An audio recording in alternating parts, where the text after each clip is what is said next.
All right, we are Okay, recording. let's do We this. are good to go.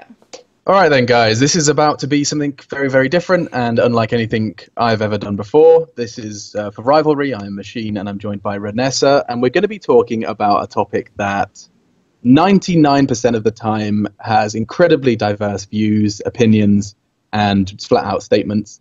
We're talking about women in gaming, and fortunately, Reinessa, I believe you are a woman. Hello.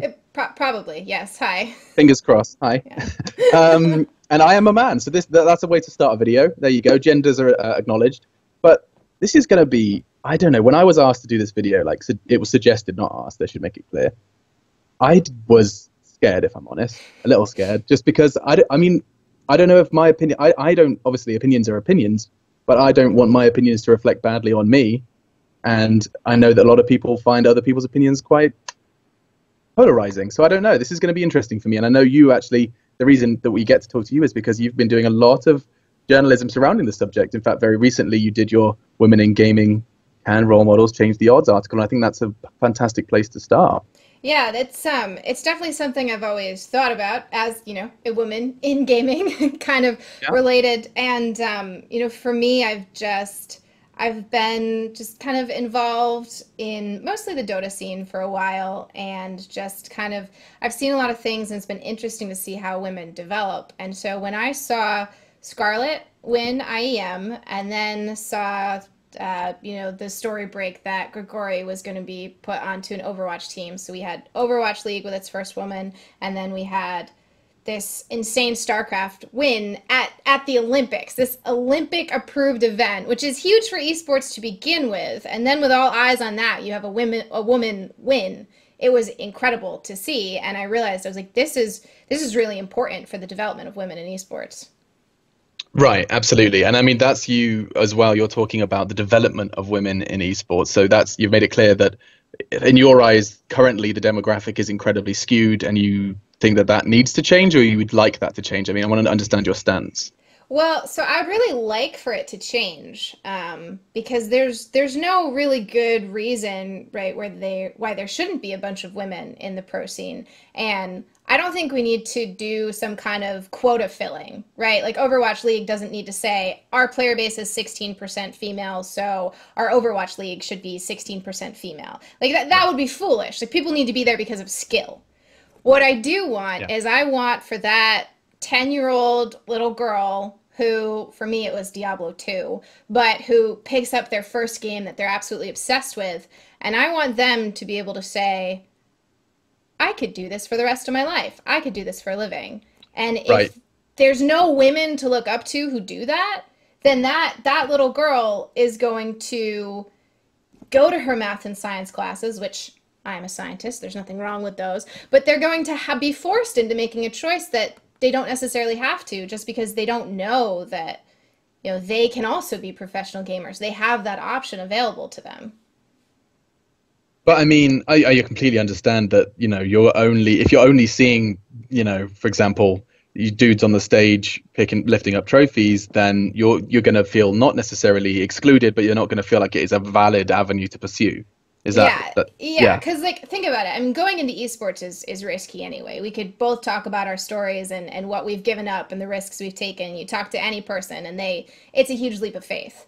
It's a lot easier to make that leap of faith when you see all these guys out there like making all this money and succeeding, and when you're a woman and you see, oh my gosh, there's no one. Right. That's a So pretty hard jump to make, and instead of playing 14 hours a day and trying to become professional, you go to college and you get a job and you give up that dream because you don't even know that it's possible.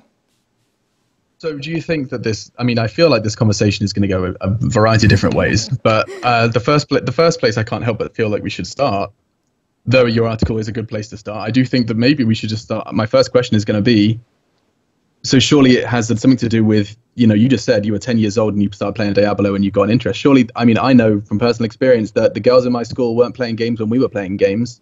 I mean, No, no. it's probably something that's much bigger than us. It's got to do with interests as well, right? Or do you think that that's something that we can change? So I mean, I think a lot of it has to do with expectations, right? So when I went over to a friend's house, if we played a video game, we were playing Sims. right? But when What, my because you were told to, or that was the games do they you were playing. wanted Like to? we played with Barbies, we played Sims, and I loved it. Like yeah, I had nothing wrong with Sure. it. But when my brother had friends over, they played Age of Empires, they played Diablo, they pulled out the GameCube. When my Okay. friends came over and I pulled out the N64 and said, "Let's play Mario Kart," they looked at me like I was an alien. And it just wasn't something they were exposed to unless they had brothers. And that was the thing. Like when you think about what did a little girl get for Christmas and what did a little boy get for Christmas? Like one got a Game Boy and one got a Barbie. What did a little girl ask for Christmas, and what did a little boy ask for Yeah. Christmas as well? Yeah. Yeah.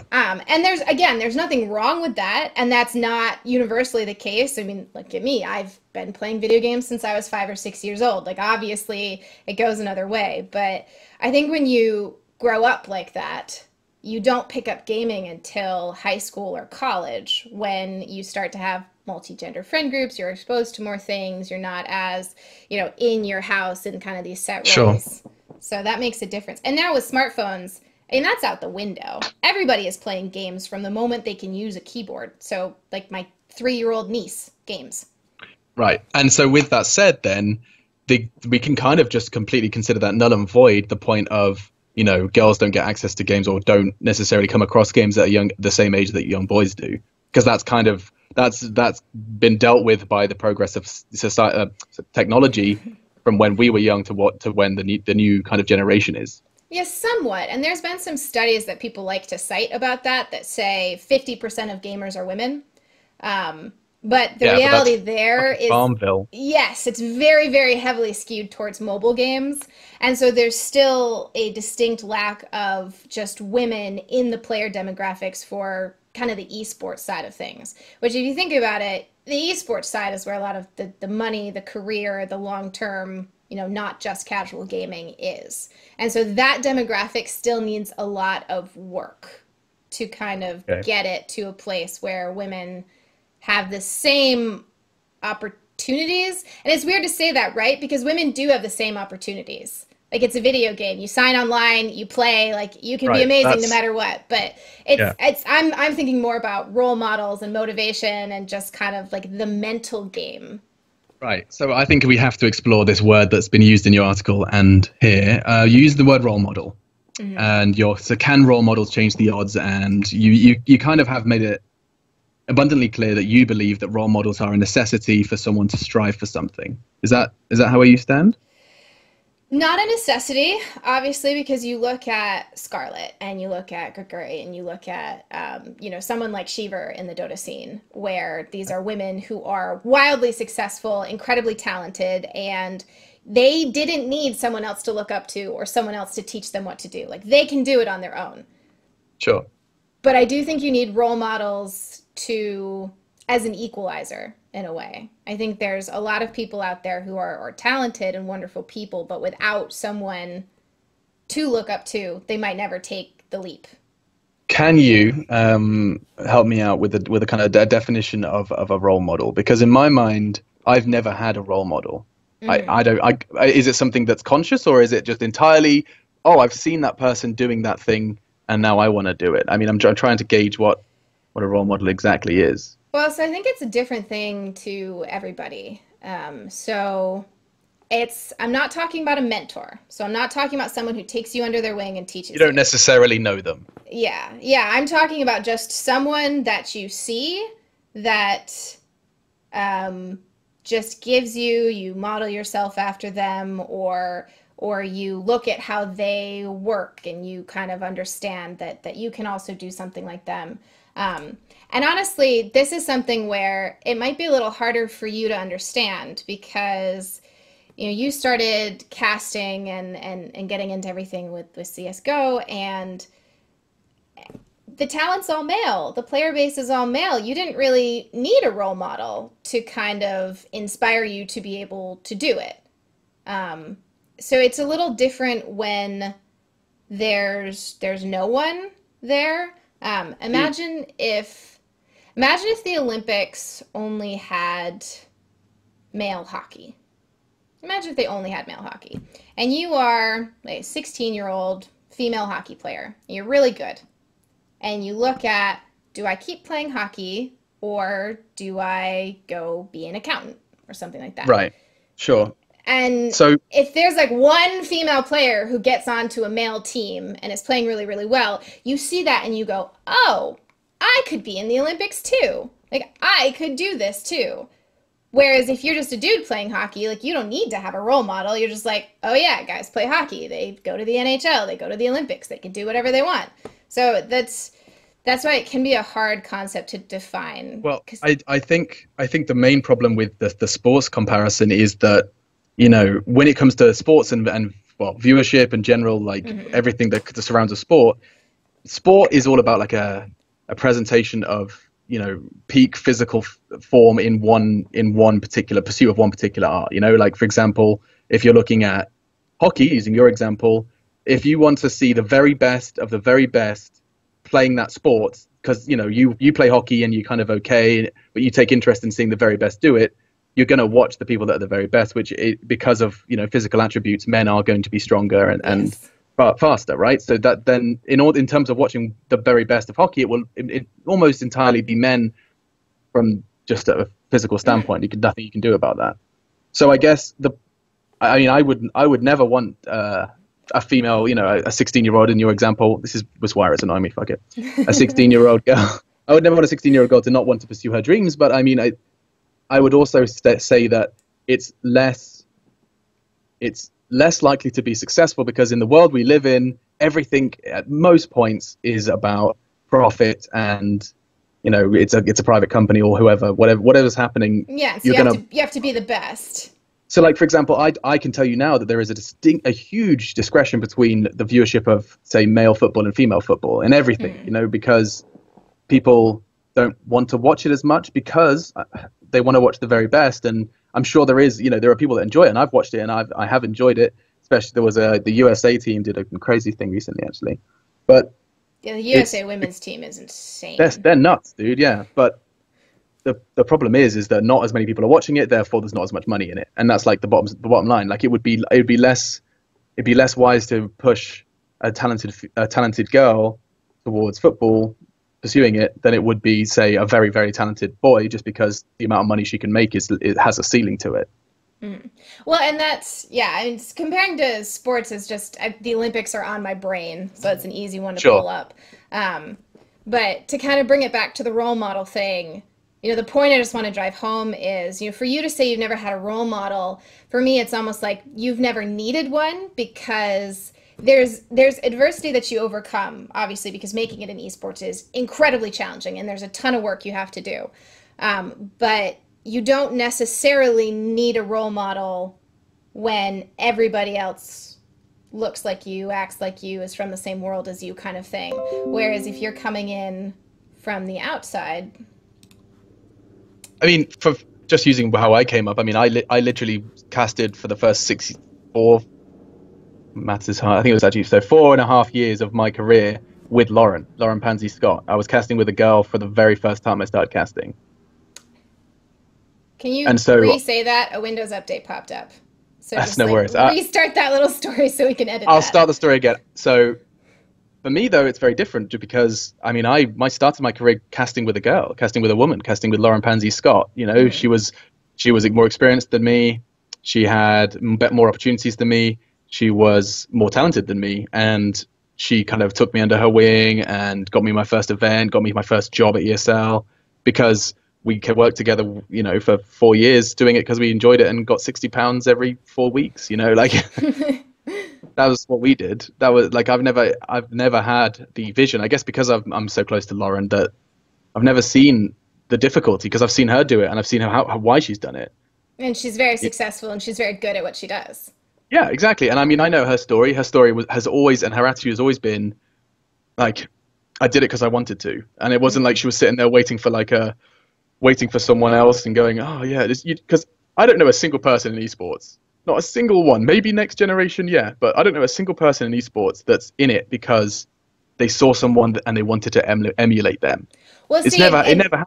And now you do. Welcome to me. Hi. Hi. And this is why I'm kind of so passionate about this because I loved Dota and I had never really felt like I had kind of fit in with my peers or anything. And I discovered the Dota community. It was amazing.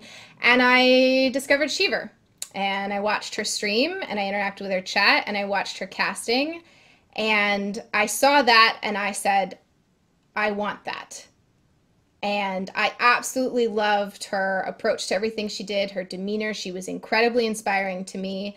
And honestly, I can 100% truthfully say, without Sheever's influence in the Dota community, I would have stayed a casual player. I probably wouldn't have gotten very into competitive Dota. I wouldn't have gotten to the point that I am, because I watched her do it, and it was incredible. And I watched some of the things that she struggled with, so, some of the harassment and, some of the issues. And I watched how amazingly she handled it, and I thought, I want to be able to do that too. Like, I want to be able to share my passion with people and cast and host and interview. And I love the way she does it, and it gave me kind of the confidence that I thought, okay, maybe I can do this too. And I really think if I never saw her, I wouldn't have tried. So you needed to see someone else do it before you felt comfortable trying to do it. Yeah, my whole life has always been planned. Yeah, that's what I'm saying, and I might be that second generation. But I know, I just think that's more of that's a specific type of human being. Like, I imagine, from that, I can engage that you probably like to be very, very clear with what's happening when. You probably, I bet you keep a mean calendar. I bet you do. Yes, I'm very planned, and my whole life I'm a scientist. My whole life has always been planned. Don't take any risks, and so you want to see that it's possible, and then you want to pursue it. I think that's more of I don't think gender is even relevant there. I think that's exclusively down to, as a human being, you act like X and Y. But that's the thing, is that, right? So there are women who don't need role models. There are women who excel and are amazing and come to rise to the top no matter what. And we're seeing them right now. But there are also other women, a lot of them, who are like me and won't necessarily take that risk unless they know that it's possible that something could happen. And so that's why I'm so passionate about role models. Is, not to take anything away from all the very successful women that already exist, but there's a lot of other women out there who just need a little bit of a nudge. Sure, and I'm totally down for giving them that nudge, 100% on board. But what I'm most interested in is, you mentioned harassment there, and it's something you touch on in your articles. Well, one of them very specifically, but it's something that I find I recently kind of was woken up to this idea because I'm in a relationship with a girl who not only broadcasts, on Twitch, but also, we play games together. And I see what happens when she, uses that microphone button, and I see suddenly, oh, girl, oh, yeah, it's GTFO, whatever, I've experienced that now firsthand with someone that I care deeply about. And I'm like, okay, this isn't, I never thought it was complete nonsense, but feels very real when you experience it for the first time, in that way. And everyone gets abused, right? Like, someone that's I played games for like 15, how old am I? Yeah, like over 15 years. Well, and then you also came into the Dota community as an unknown entity, so. Exactly, everyone wanted me to die, and that's cool, man. I got it, I get it. Who the hell is this? This guy, and I get whales of abuse. You type my name into any forum, you type Machine into HLTV, there's like 19 threads requesting me to kill myself in a variety of different ways. That's, everyone gets abused. It's the internet. Anonymity's a bitch. It's gonna happen. I'm intrigued to know, what's the difference between, say, what a female receives, other than it being directed at her gender, because people on the internet look for something different about you. If you're a kid, they'll be like, oh, you're so young, blah, blah, blah. If you sound old or different, if they don't find that, they'll just make an assumption. Oh, you're fat, you're bad at games. They'll find something, So what's the difference, other than it being directed at their gender? The difference is that, one, everybody gets hate online, right? Which means even without using voice chat, you are still getting the same level of hate that everyone else gets. So the difference is, no matter how good you are, no matter how amazing you are playing, the moment you say something, you are kind of opening, can of worms, whatever. You are opening yourself up to, you have no idea what the response is going to be. And so if you are a dude and you're playing in a game and you say, hey, like, this person's rotating, cover our flank or whatever. Sure. You can say whatever you want, and you don't really have to think about that. But when I am playing a Dota game and I see something happening, I have to think, do I stop what I'm doing? And this is an active process. Do I stop what I'm doing, miss last hits to type to tell them, or do I just use voice chat? Well, if I use voice chat, risk. will I distract them? Will they ping me for the rest of the game? Will they spend the whole game asking me out? Will they check my Steam profile, find out that I'm a streamer, head over to Twitch, come into my chat, and annoy me for the next 3 hours? And these are all scenarios that happen all the time. And so every single time I kind of have that mental process of, is this worth it? I'm just like, man, I just want to play my video games. That's all I want to do. Yeah, dude, and I acknowledge it's screwed up, but my question is there any remedy for it? You know, we can't, like, because humans are dicks, right? Like, as in there's a nice even distribution of just humanity being dicks. So is there a remedy to it? Because I would have zero complaints if I went into CS:GO matchmaking tomorrow and it was just, there was an even distribution of. Yeah. In fact, I'd be like, fuck yeah, our player base just doubled. Like that's awesome. Well, and right there, that's actually the solution, right? So, the biggest reason that people are weird when I use voice chat is because it's weird that I'm in their game. It's something new. Yeah. So if someone has a really, really annoying voice, they're also going to get a lot of harassment and hate for it because they have an annoying voice. And that's tough luck. You can't do anything about it. And the thing is that I don't want to be special. I don't need to be special. I just want to play my video game. And so if you get more women involved and it's not weird, then no one's going to comment on it. Now, if you do something stupid, they might flame you and say, go back to the kitchen. But at least you did something stupid. Like, I accept it if I am being an idiot. Like, you are allowed to flame me if I am stupid. Like, I'd flame you if you just kept walking down mid lane and feeding. Like, I would just straight up give you the same abuse I'd give anyone else. Yeah, and I'm fine for that. That's great. Like, phew, I've got a mean mouth on me when people do stupid stuff too. So like, go. But the problem is when it becomes directed at you for doing something that not many people are doing.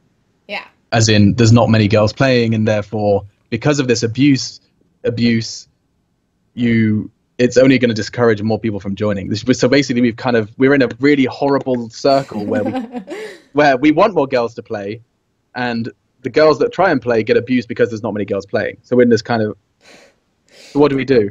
Yeah. And honestly, the thing that I say is I made a very conscious decision to just use my microphone every game, no matter what.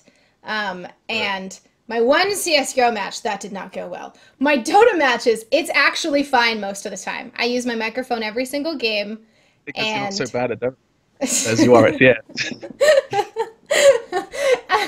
Yeah, CSGO was bad. Yeah. But I use my microphone every single game. I make it a point to do it, to see what happens. And most of the time, it's fine. It's something that people talk about. It's something that people emphasize. And yes, it is a problem, and you've noticed that with your girlfriend, and I notice it as well. But it's nothing I can't handle. Like, it doesn't discourage me from playing. The biggest thing that it is just, a hesitation sometimes before I use my microphone. Sure. But there actually is improvement, mostly with newer games that are coming out. So if you look at something like Overwatch, that has twice the female player base that CSGO does. It's designed to be a lot more casual in a way. I think it's a lot easier to access. So people who come into gaming and first-person shooters later find Overwatch a lot less intimidating. Sure. So it makes it a lot easier for women to play. And so that's part of the game design thing is games cater a little more to a casual audience. You will get more women playing. Just because they do tend to be a little more casual gamers if you look at But I don't want that, though. Like, as in, I don't really care about casual gaming. I never have. Mm-hmm. Like, as in, just from a personal perspective, not, of course, in the grand scheme of things.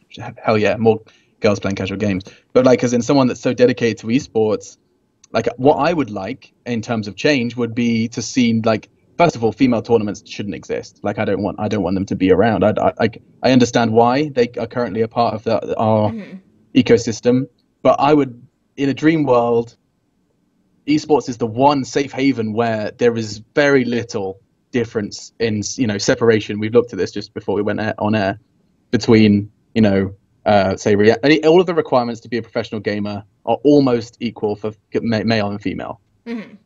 And so I'm like, why is this not? Yeah. Like there's nothing to stop this being the perfect display. Suddenly we get 2 girls and 3 guys on a team, and that's rock and roll. But there are other reasons. There's 1,000 other reasons that we could start talking about why that doesn't happen, other than just the girls aren't good enough. And I keep using the word girls. I got told off the other day for using the word girls because it's rude. It's a little weird because you say guys for guys, but there's no commonly used equivalent for women, so it would be gals, and that just makes you sound real creepy. I mean, I call, like, unless you're my mum, I'm going to call you a girl.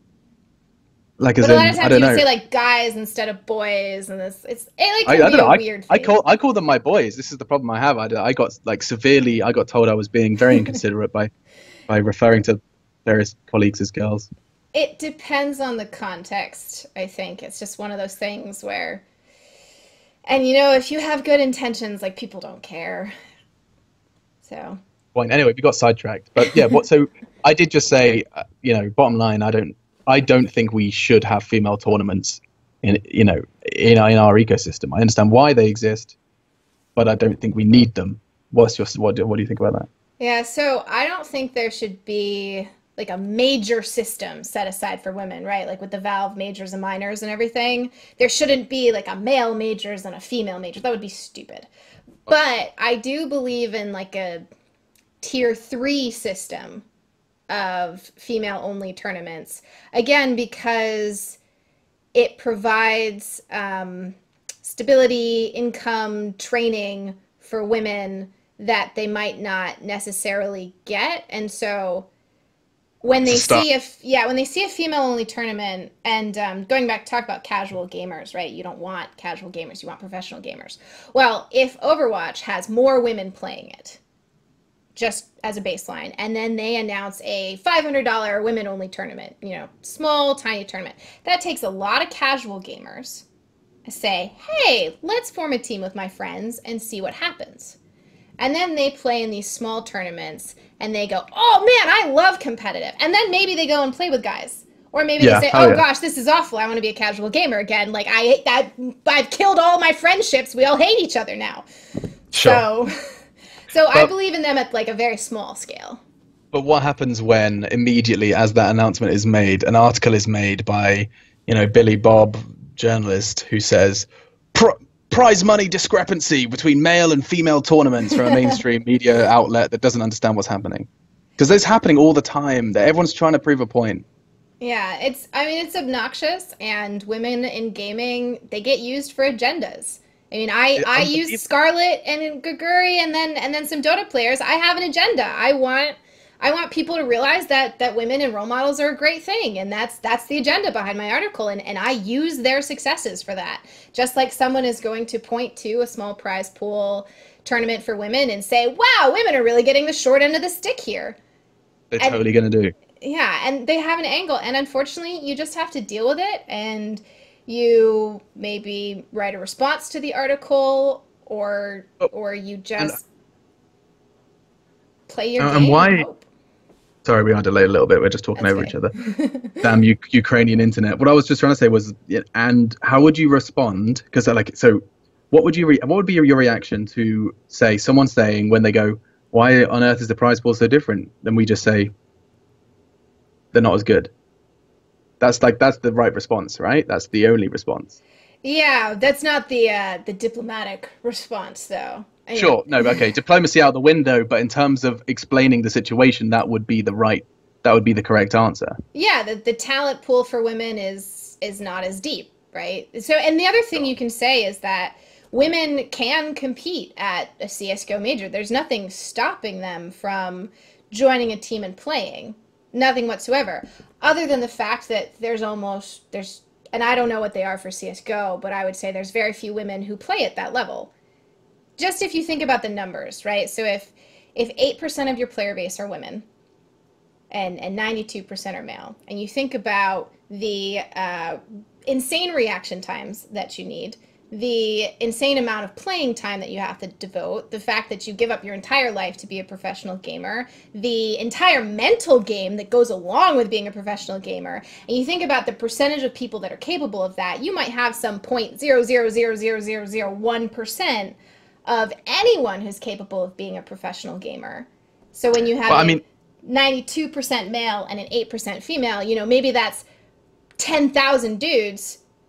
But, you know, on the other side, that's only a few dozen women kind of thing. Yeah, and we do have female-only tournaments in Counter-Strike. We have there's lots of, you know, female teams. CSGO has done a better I've job hosted with some it. of them. Yeah, I've watched CSGO's them. done a good job with it. And there are teams, there's a new one where they've just basically got all of the best female players. I'm very excited to see how this goes. They're going to go live out of Dubai. I think the announcement was made. They've got like a nutty roster. Is this Dynasty? They're not called Dynasty. They're called like RGC something. I tell you what. Basically, it's like there's like Potter from the US, who's nuts. Zaz from Sweden. Giuliano. I'm going to quickly check what they're called. Hang on, I have them in front of me. RES Gaming. But yeah, they've just recently made it like they're basically this org's gonna give them enough money to actually try and, you know, have at it. And they've got the team from all around the world of basically the best of the best. So that's going to be very interesting to me, just to see how they do, because they're going to be playing in the mainstream mainstream. That sounds retarded. The main qualifiers. They're going to be playing in the main qualifiers as well. And I mean, it's never happened, and I would love to see it happen. You know, we get some teams from Asia occasionally, like, you know, we had some Korean teams here in Ukraine managed to make it through their qualifier, China, and there's nothing to stop them qualifying. The problem, I guess, for you is that there's just not enough people trying to play in the first place to get to the stage where they are now. Yeah, but think about this. So you just said you don't like these female-only tournaments. How do you know that these are the best women in the world?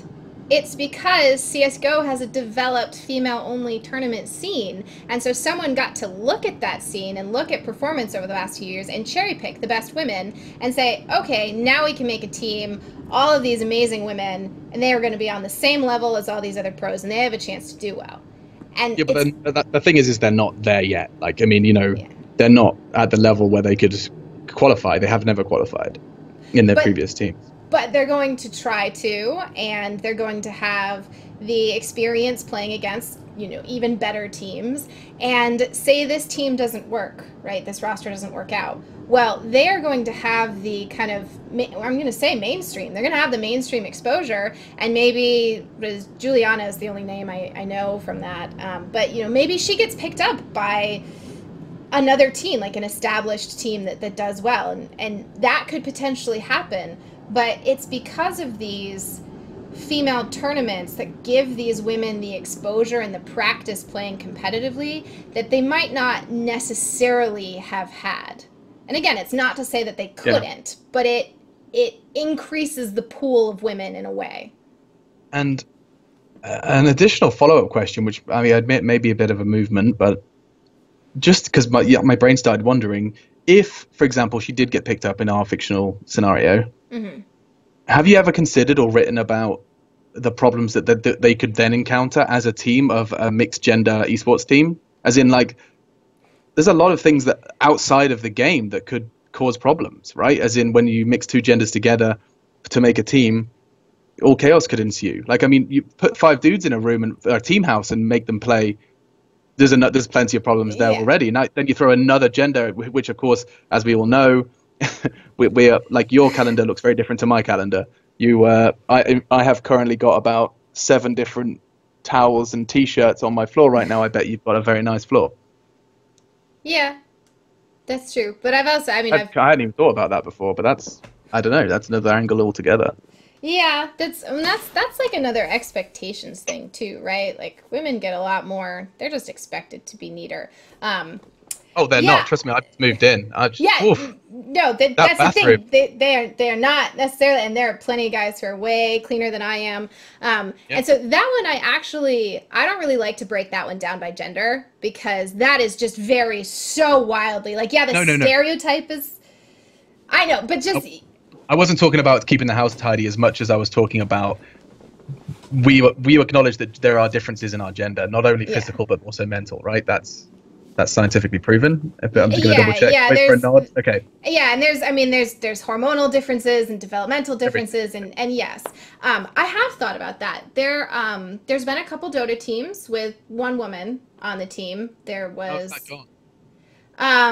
I have no idea about how team dynamic has gone, but they didn't qualify. They did okay though. So the big one was there's a team wheel wreck while whistling. It's real hard one to say. Rolls off the tongue. Yeah, and they made it through the NA qualifiers, and I believe they were playing to qualify for TI7.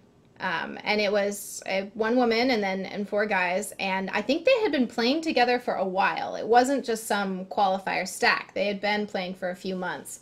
And it seemed fine. I don't know any of them personally. I have no idea what the dynamics are like. Right, okay.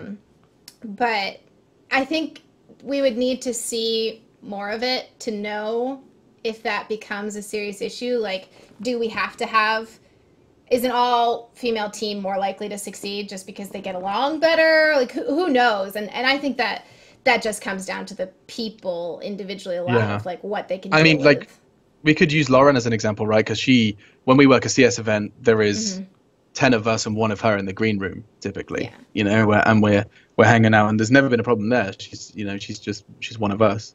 In fact, actually, should I bring up her quote? Yeah. So I actually just text her. She's working at the moment in Poland, but I text her saying, "Would you? I have one question for you. Sorry, would you be happy to be considered a role model? Because I figured that'd be relevant to our discussion." And she said, "Personally, I never wanted to be a role model for anyone. I did this because I love the idea of being great at something I love. I always did this for myself in a selfish way, and I think that's why I got this far. A few years back, I didn't consider I could influence others, and probably don't do some people justice by that. Finding out down the line I've made people feel like they can do the same as me by seeing it being done by someone like me makes me incredibly proud. But again, just because someone already walked a road doesn't mean you have to walk in their footsteps. Sometimes making your own path can create something far greater." Yeah. Which, like we've said, the people who are successful do so because they're passionate. They want to, yeah. Yeah. Whereas there are other people, and you have acknowledged yourself as an example, who need to see that it's possible before they take the leap. Yeah. And I continue because of passion and because I love it. But yeah, it took me seeing someone else to think, wow, I want to do that.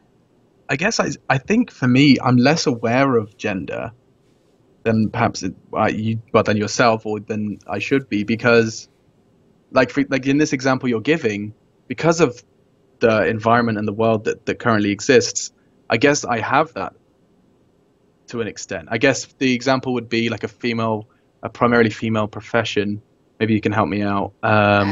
Teaching, nursing. Teaching. Okay, yeah. So, but I mean, I don't know if maybe nursing. Nursing is. I actually have a friend who's in school for nursing right now, and it turns out that men get paid significantly more for nursing because they're so rare. There's very few men in nursing, so there's some weird dynamics so I would there, be but less, it's a good one. So, for example, if I'm growing up, I mean, every nurse on TV, every nurse in cartoons is going to be female, right? Yeah. So the chances of me seeing that and going, I want to be a nurse, I suppose you are. Yeah, you're bang on. I wouldn't really necessarily consider that something that I could pursue. I hadn't really thought about it before. Yeah, because you might say, oh, I really like helping people, and I really like the healthcare profession. I want to be a doctor, or I want to be a researcher, or you might even say like physician's assistant, or something EMT, that I've seen an ambulance driver. Men do. Yeah. Right. Just because it's more natural. It's what you know. It's what you expect. It's what you're used to. So then the real question, which of course you can't answer, otherwise the world would look different, is, so how do we get more girls, more women, god damn it, in esports? And to me, honestly, that's time, right? I don't think there's any huge sweeping change. It's time. It's talking about it. It's acknowledging it. There are a million problems.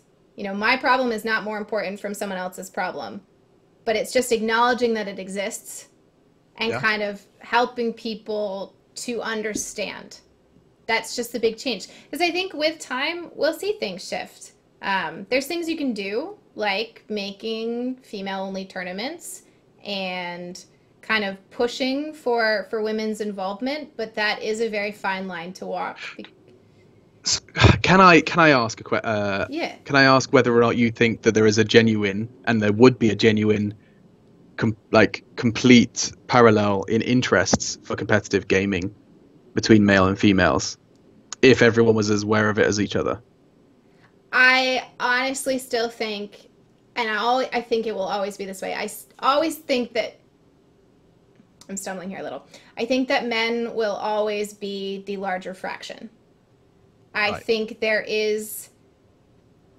Men strive for competition. Yes, I think there's just a naturally a little more competition driven, mental part. And that's not, there are plenty of women who are just as competitive, but it just, and this is a feeling thing. This isn't like I'm not going to There's no quote study, science. yeah. I'm not going to go and look it up, but and who knows, we haven't done enough nature versus nurture type things. Maybe guys are just raised to be more competitive, but I think that competitive gaming will always be male dominated.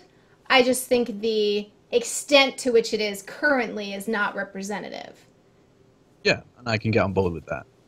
I mean, I'm sure that there are plenty of girls that, God, I'm going to call them girls.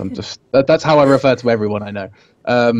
I'm sure there are plenty of girls that would be interested in doing, not necessarily playing at the highest level, but I think what I think is most integral to this is girls playing at the level I play at, as in, like, when I get home, there is so much fun in jumping onto TeamSpeak, seeing 4 names there, joining the channel, booting up the game, and just being mediocre at something and competing at a level that's good for me. Like, that's enough for me. I never want to try and dedicate my life to this in the playing manner, but like, that's super fun. Like, that I think that's what we need to strive for, is like somehow making it.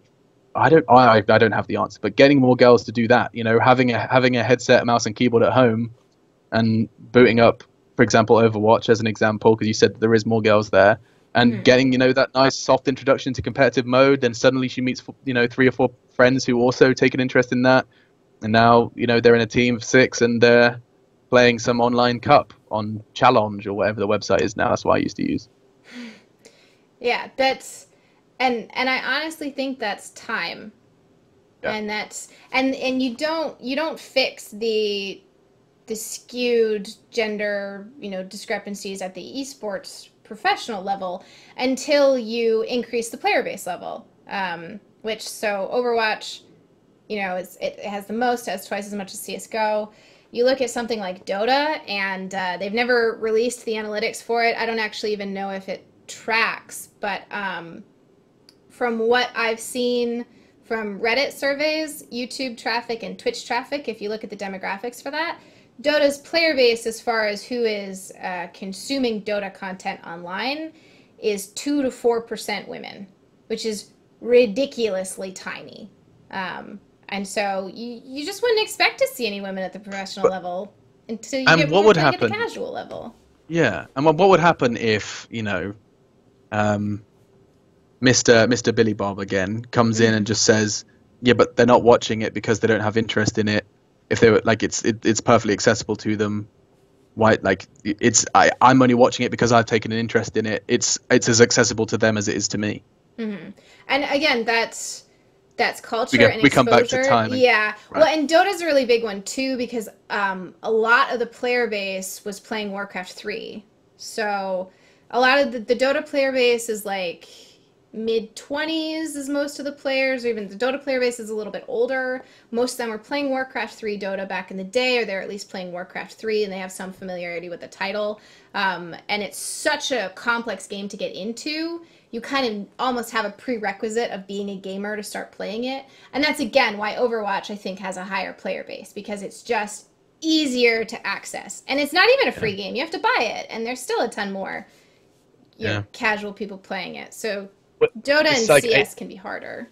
It's like 16%, isn't it? Or something. Like, because CS Overwatch, is like... yes. When they released the numbers, like in 2016, it was 16% the player base. Okay. Yeah.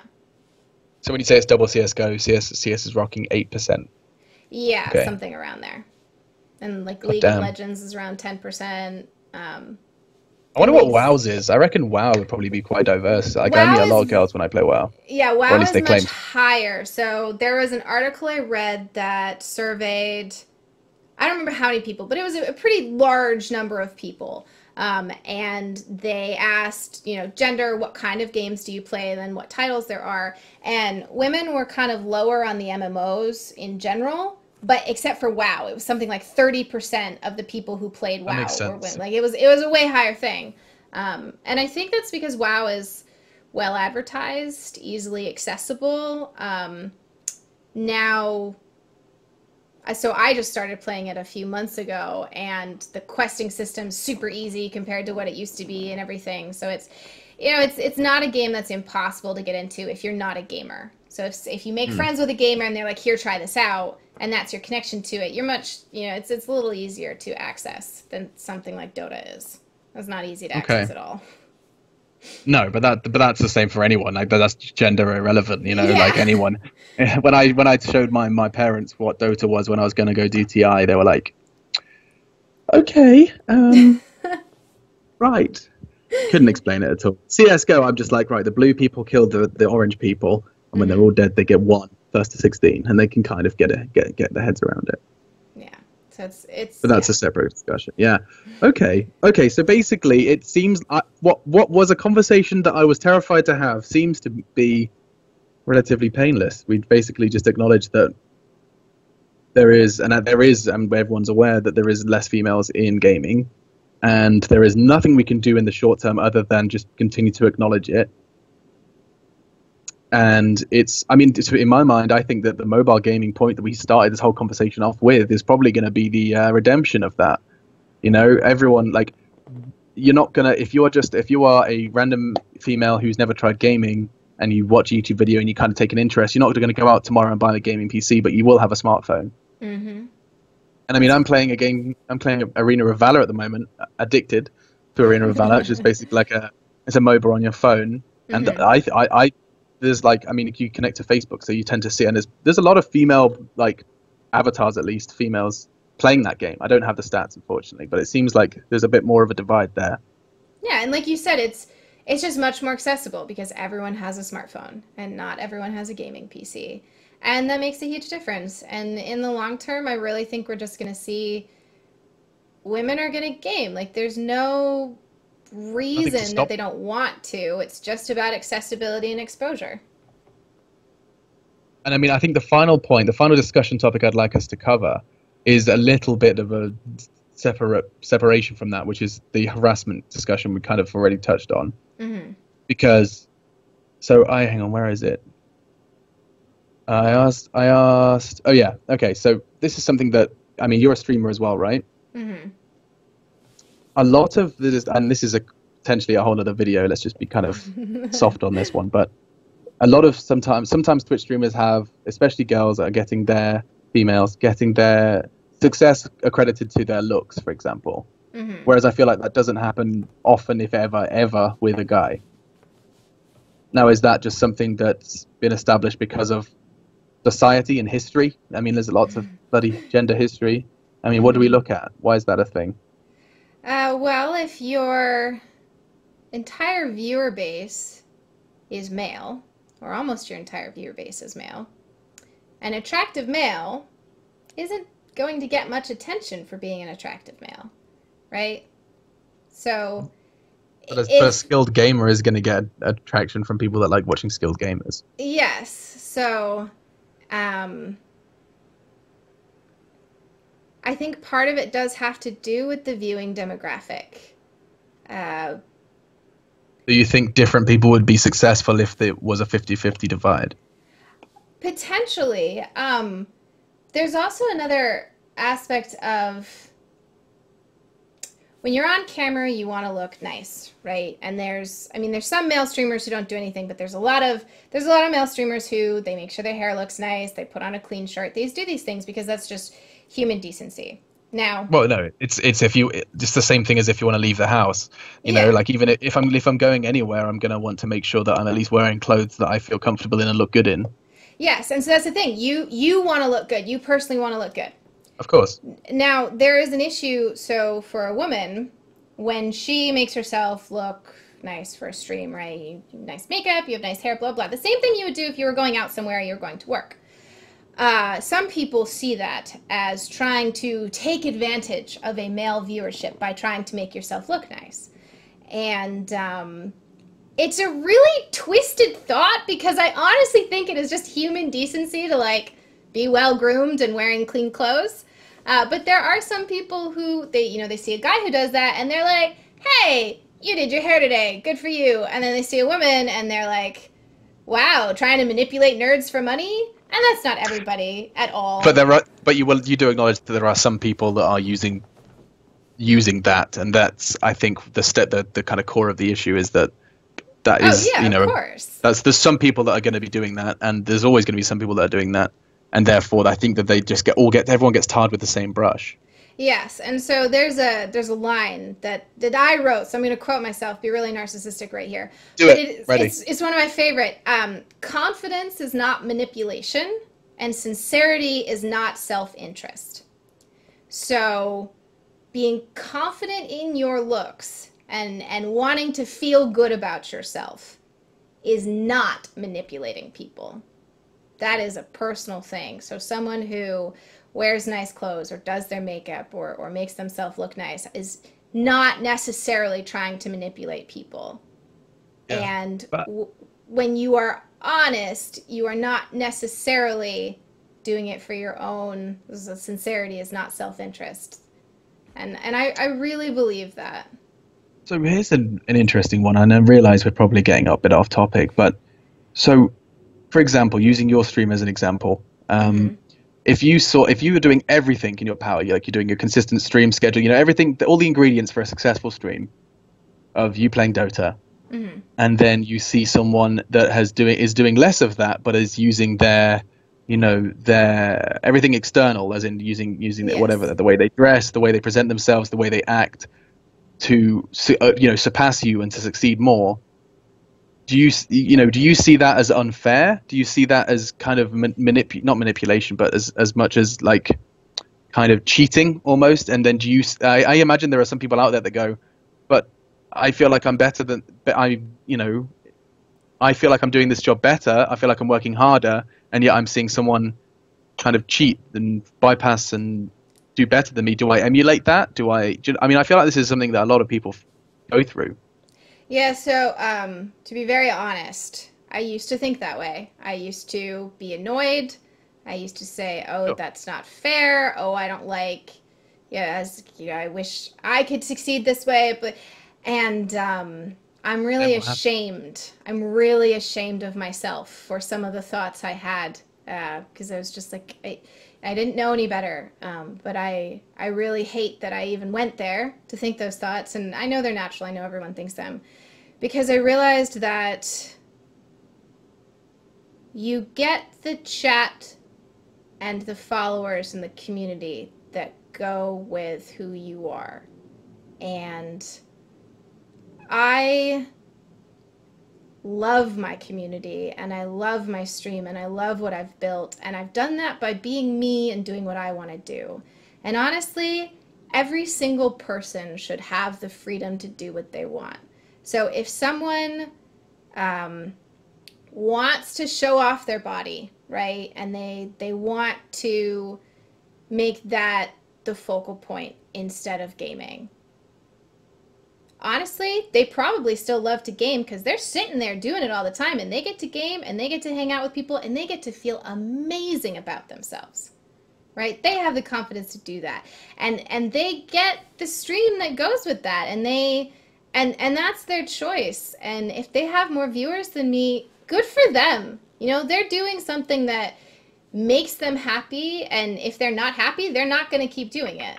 So I've really learned that everybody makes their own choices, deals with the consequences, and they get what goes along with that. And if they're happy, great for them. Absolutely amazing for them. And I love what mine is. So even if I'm not as successful as other people, I love what I have. But using, so let's not forget that this is world that revolves around money. Mm-hmm. And a lot of people that are pursuing what, the career that is tied to streaming now, a very new career at that, your entire income is based on your popularity. Mm-hmm. And there are some ways to gain popularity by means that are not your stream. Like you've got a nice overlay, you're an entertaining character, and you're playing games. There's lots of people that are doing that. Like, for heaven's sake, Lyric is a great example, who literally didn't even have a face cam, had 30,000 viewers because the dude was entertaining. So then, I don't know. I mean, this is of course influenced by the fact that I've seen people close to me streaming and then working very hard, and then there's other people that it's at a glance, from a first look, it seems as though they're not working as hard necessarily to provide original content, more so just there because people want to talk to them. But I guess that's a thing in itself. Yeah, well, the thing that really made me realize that I was kind of... Where did this epiphany come from? I'm interested. Yeah. I'd like to... Look at Hollywood. Everyone is beautiful. Hollywood. Guess what? They are. Everyone is beautiful. Guess what? They get paid to be beautiful. You have character actors who aren't the prettiest in the world. Sure, they're in their funny movies, is great. But look at every blockbuster movie. Look at Chris Evans and Hugh Jackman. Like, that is some premier man candy where they are literally making millions for being beautiful. Yeah, they're talented. They can act. Sometimes it depends on the person. Yeah, I was going to say, go easy. Yeah. But there's an entire industry. The entire entertainment industry is about being attractive. Guess what? But esports is entertainment. Streaming is an entertainment industry. And however you choose to be entertaining, if you make money for it, you're doing it the right way. So if you are entertaining because you are attractive, you have the fan base, the viewer base, the money base for being attractive. If you are entertaining because you are talented, then you have the fan base, the viewer base, the money because you are talented. There are a lot of people who are both. And I think it's really hypocritical of people to call out streamers for relying on their looks to make money when you have other massive industries that are 100% built around that. And we're just used to it. So it's okay because that's different. Interesting. No, that does make a lot of sense. I mean, I've never denied the fact that life is easier if you're attractive. Mm-hmm. As in, like, the way this whole world works, including entertainment. Entertainment is a prime example of that. I mean, there is a lot of ifs and buts attached to it. Like, for you still have to be able to be a world-class actor and et cetera, at least in most cases. But I mean, look at back to esports. All of a sudden, I don't think that's the case at all. I don't think the way you look has any influence, zero in my mind, of succeeding in the world of competitive gaming or because it's not about but that's entertainment as well. Yeah, but think about competitive gaming, right? When you are at an ESL event and a player is like real scruffy looking and they are just they're in their sweats and they haven't shaved in a month because they're playing and everything, you don't care. You know what you care about? You care about the pretty overlays. You care about how the analyst desk looks. You care about the backdrop. If ESL streamed in a basement with bad lighting and, everybody looking like that, then people would care. So there's still an appearance aspect of the entertainment industry when it comes to esports, but it's not as focused on personal appearance necessarily. And I mean, I'm actually kind of going to eat my words a little bit here because I do know that, it's all about making money. Everything's about making money in the long run or short run. And so, of course, if you're looking for sponsorships, you are going to, you're not going to want to sponsor the scruffy player you just mentioned. You're going to want to sponsor the Adonis who happens to play video games. Yes. That's just how it works. Just how it works. And so some professional players do work on their physical appearance and their appearance to the world for some of that. And some of them are just like, I don't care. I'm just going to play this game and do the best that I can. But also, yeah, and we can also talk about when you go on an analyst desk, you do your hair, you're wearing nice clothes, You Makeup. are well groomed. Yes, there's a lot of makeup. And Excuse me.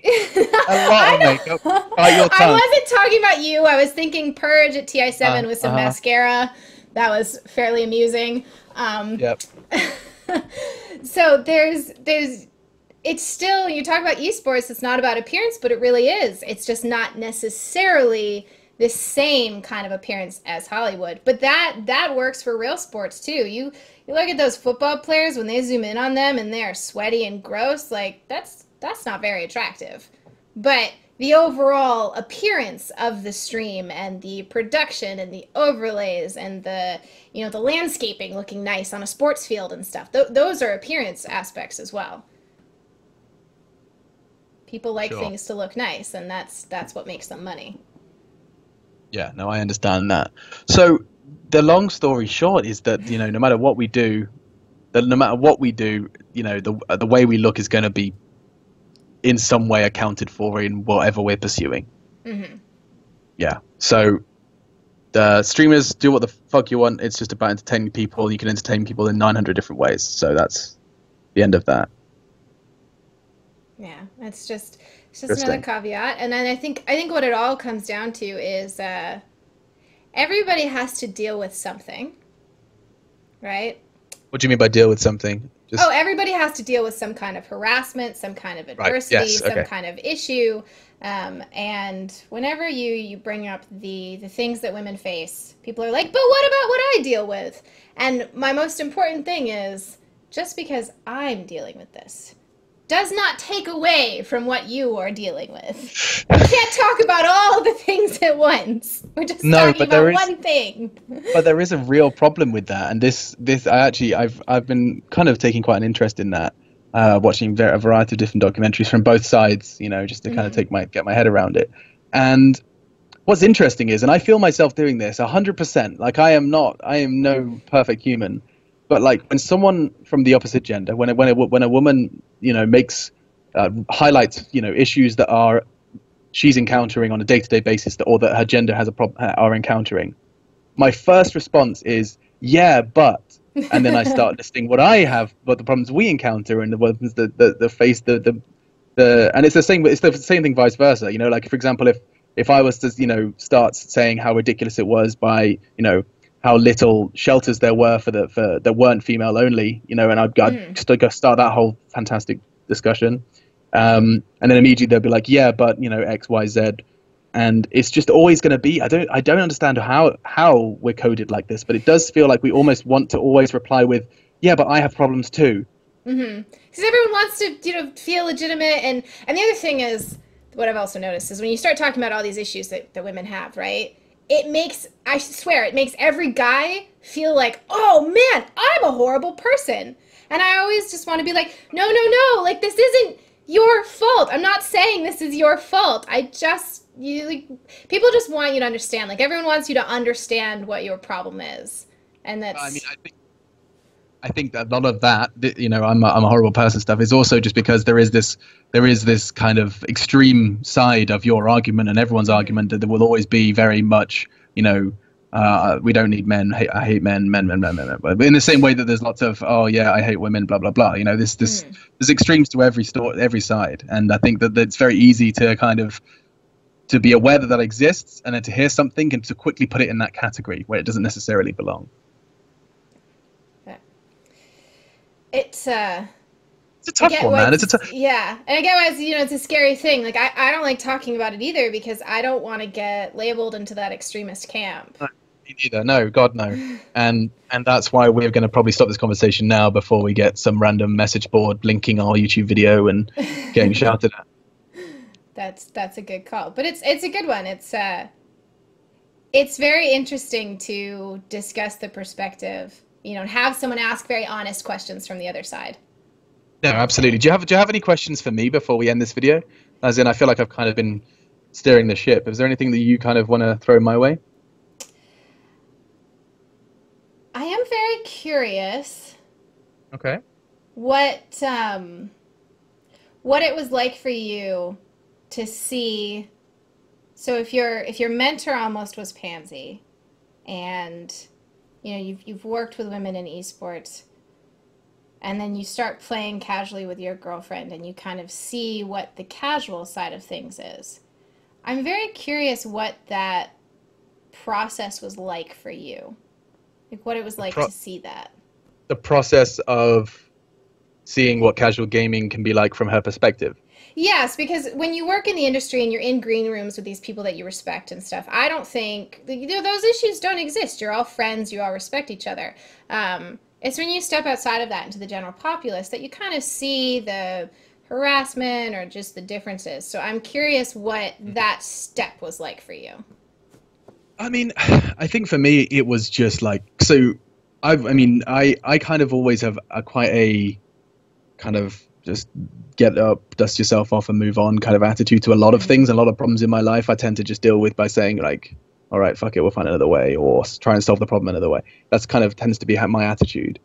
And so when I encountered that for the first time, I was like kind of surprised. And bearing in mind, this is not a regular occurrence. But when we did play, there was a couple of instances where I was like, people would just straight up just could not handle or comprehend the fact that she had a different sexual organ. So yeah, I think for me it was just quite a quick realization that I hadn't thought about before, which was just that exclusively because of that, she has a very different experience to the one I do when I boot up the game. And my only answer to that with her, which to be fair is the same for anyone. Like for example, if I was to solo queue with strangers, I would get abuse for being shit, being English, or being a bad caster if they manage to find my Steam profile, or whatever else. You know, like there's a plethora of different things they can criticize, you know, strangers on the internet. But for her, of course, it's always going to kind of come down to that. So I guess what my experience was just like, just get five people together and play with them, because that solves all your problems, and that's what I do anyway. That's what I don't enjoy playing with 4 random idiots on the internet. Sometimes I do. Sometimes I get lucky and they're just, you know, normal human beings, but sometimes they're, you know, wastes of oxygen, and I just have to deal with that. And so I just recommend I told her like go find some friends, or I can help you and come play with my friends, and that's how you get the real online gaming experience. And I don't think you'd disagree either. And that's how I played Dota for 2 years. I was terrified to solo queue because I hated dealing with the people.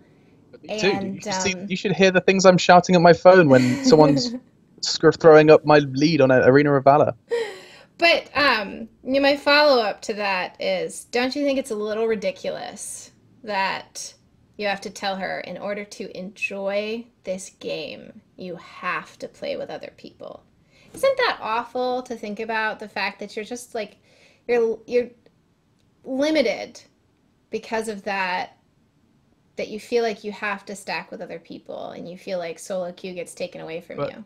But my point is that you don't fully experience the game, like from a completely gender-free standpoint. Don't fully experience the game until you're playing it with people you know and people you play with repeatedly. Like solo queue as a whatever whole game it is always going to have the dangers of anonymity and putting 4 completely random, could not be more random, around the worldwide personalities together and giving them an ability to talk to each other.